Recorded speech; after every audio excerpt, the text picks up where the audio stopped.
నమస్కారం బాబు గారు. నమస్కారం రామకృష్ణ గారు. నేను జాతకాలు నమ్మను. అవును, అది మీ జాతకంలోనే ఉంది. ఆ మాటకు వస్తే నేను దేవుణ్ణి నమ్మను. తప్పే ఉంది, కౌన్సిలర్ వంటి వాళ్ళు కూడా నమ్మలేదు.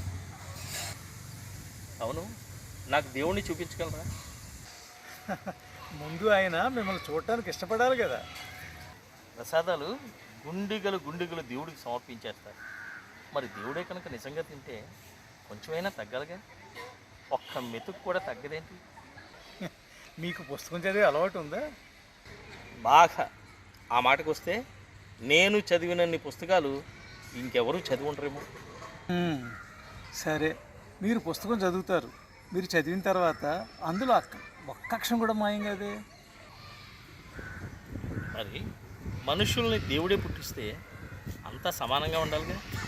మరి అలా లేదేంటి?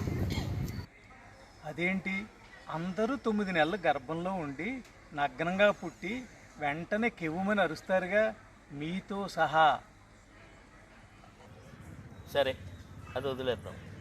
దేవుళ్ళకు రాక్షసులకు పిల్లలు ఉన్నారుగా. మరి వాళ్ళ పిల్లలు ఎవరు లేరా?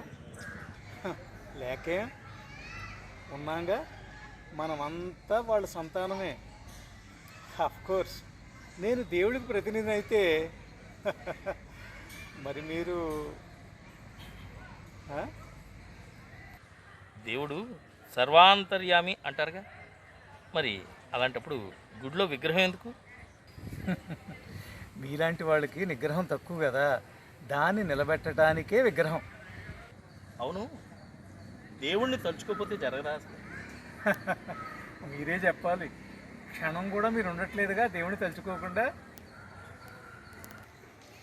బాబుగారు, మీరు శతక పద్యాలు బాగా పాడతారని విన్నాను. ఒక్క పద్యం వినిపించవచ్చు కదా నా కోసం. అయ్యో, అదెంత మాట!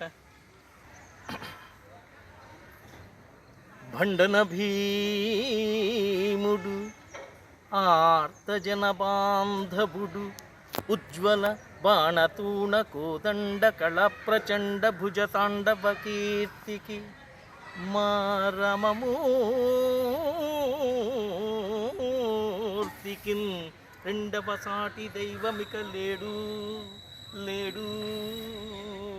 లేడంచున్ గడకట్టి భేరికాడాండ నినదంబుల జండము నిండ మత్త వేదండమునెక్కి చాటెదను దశరథీ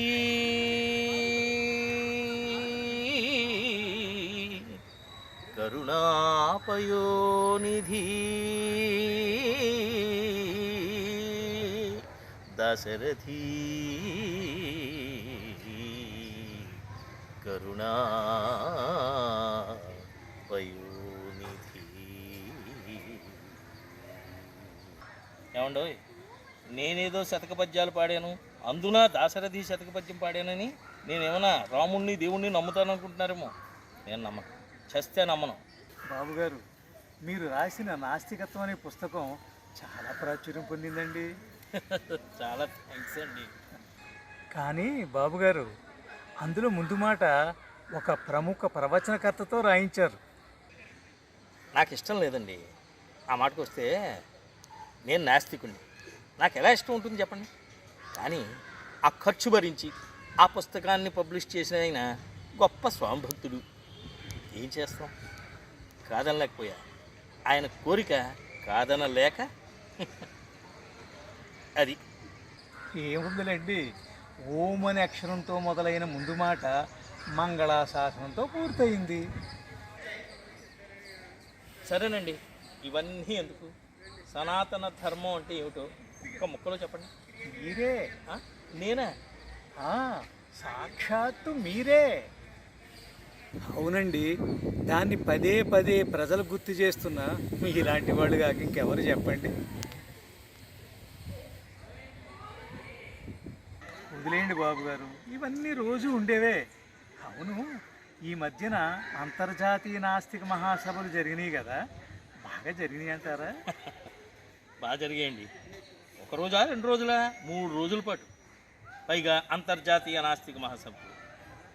ఓ పక్కనేమో వర్ష సూచన, ఇంకో పక్కనేమో తుఫాను హెచ్చరికలు. ఈ 3 రోజులు అసలు సరిగ్గా జరుగుతాయా లేదా అని చాలా ఇబ్బంది పడ్డానండి. ఓ రకంగా భయపడ్డాను. కానీ ఆ దేవుడి దయ వల్ల అంతా నిర్విఘ్నంగా జరిగింది. అదే బాబుగారు, అదే దేవుడు ప్రతి చోటులోనూ ప్రతి మాటలోనూ ఉన్నాడని చెప్పడానికి నిదర్శనం. నమస్కారం అండి, వస్తాను.